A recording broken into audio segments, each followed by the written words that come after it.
দিন ব্যাংকে দেরি করে আসার প্রতিবাদে স্থানীয় ক্ষুব্ধ জনগণ ক্যাশিয়ারকে ওই ব্যাংক থেকে সরিয়ে দেওয়ার দাবি তুলেছে। ঘটনা শচীন্দ্রনগর কোঅপারেটিভ ব্যাংকে। স্থানীয় জনগণের অভিযোগ, ব্যাংকের কর্মচারীরা প্রতিনিয়ত দেরি করে অফিসে আসে। তাদেরকে কিছু বললে উল্টো দুর্ব্যবহার করে গ্রাহকদের সঙ্গে। সকাল 10:30 থেকে 11:30টায় মানুষ এসে ব্যাংকের সামনে কাজের জন্য দাঁড়িয়ে থাকে, কিন্তু ব্যাংক বাবুরা আসেন 11:30, 12টা নাগাদ। প্রতিদিন এইভাবে হয়রানির শিকার হয়ে খেটে খাওয়া মানুষ দুর্ভোগের শিকার হচ্ছে। ব্যাংক বাবুদের আবার কিছু বলাও যাবে না। গ্রাহকদের অভিযোগ, দুর্ব্যবহারে সবচেয়ে এগিয়ে রয়েছে ওই ব্যাংকের ক্যাশিয়ার অমৃত সাহা। আমি ব্যাংকে গেছি, আমি 10:30টার সময় যাওয়ার পরে অনেক কাম ধরে বসেছি, অনেক লোক আমরা গেছে গাওনে তাই না আইসে 12:15টার সময় রোজ এমন করে। এটা কি ওইগুলি করছেন? মানুষ আগে কতক্ষণ এখানে বয়ে থাকবো?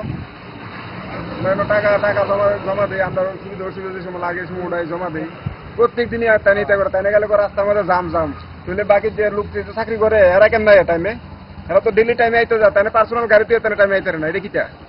তাহলে আমরা তাইনের এখান থেকে চেঞ্জ করা লাগবো, তাইনের চাই না। আর তাইনের টাকা লেনদেন করলে তাই গল্প করে বেশি টাকা মানুষের লোক খাইতে গেলে দুপুরে লাগে 1 ঘন্টা 1.5 ঘন্টা। এটা কি একটা সম্ভব নেই?